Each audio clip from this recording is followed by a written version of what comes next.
Okay, magpapalit tayo ng radiator cap ngayon guys. Ito ay original na radiator cap. Ayan. Ito ko ng brand ano. Pero galing to sa Kasa.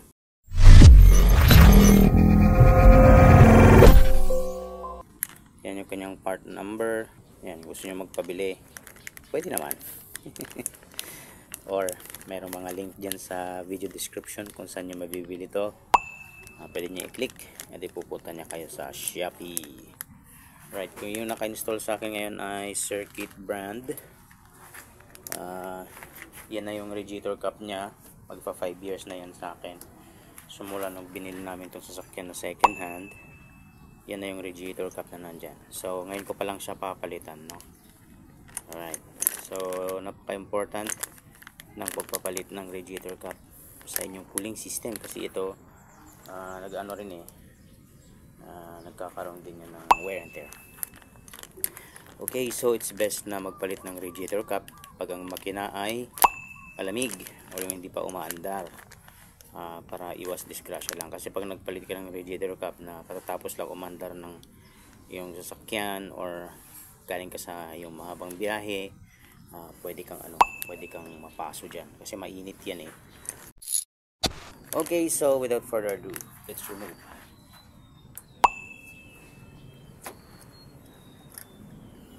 Okay pa naman yung aking radiator cap, pero nakakulant ako guys. Yeah. So ayan. Medyo matigas na siya. Ito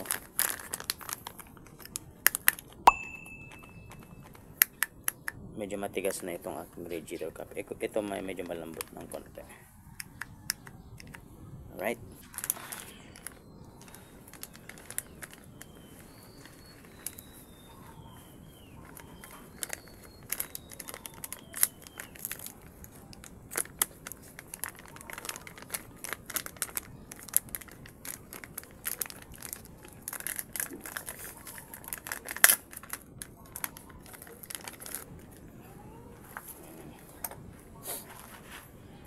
Siya. Mas na pindutin. Ito medyo matigas. Kita nyo naman kung gano'ng katigas tong isa. Ito naman lambot. Okay, ang kanyang pressure ay 88 kPa.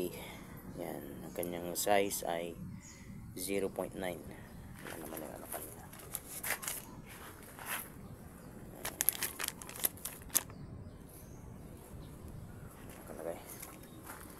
Okay, ito ay 0.9. Pero yung pinalitan ko ay 0.9 kilograms. Ito, 0.9 siya. Ito, 88 kPa. Ito yung galing sa Kasa eh. So, ito yung lalagay natin. Maayos yung ating coolant. Walang katrace-trace ng langis or whatsoever. Nahalata ako kasi nitong mga nakalipas na araw guys, nagbabawas ng coolant yung ating sasakyan, no?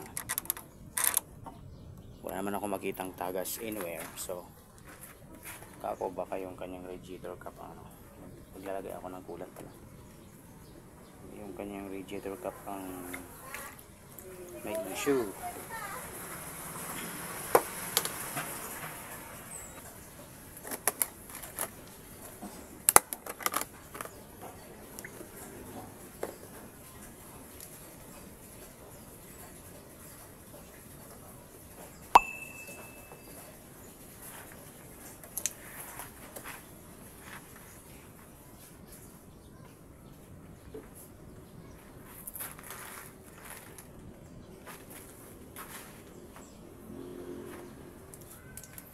Okay,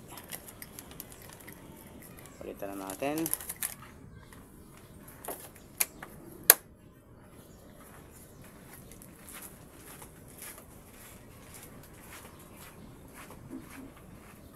Alright, so ang kailangan na lang natin gawin ngayon ay paandarin ang makina hanggang sa dumating siya sa kanyang operating temperature at mag-normalize siya. Hindi mo natin iwan ng aircon ngayon.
Okay, nasa operating temperature na ang ating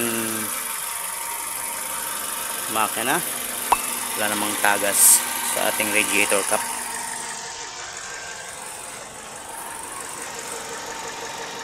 Wala namang tagas guys. Coolant level natin okay naman, as of now mainit na. Alright, so update ko kayo sa mga susunod na araw kung mayroong pagbabago sa ating cooling system na hindi maganda. Thank you for watching. Kung hindi po kayo subscriber, please subscribe. And para dumami-dami naman tayo sa ating channel. Have a good day. Drive safe.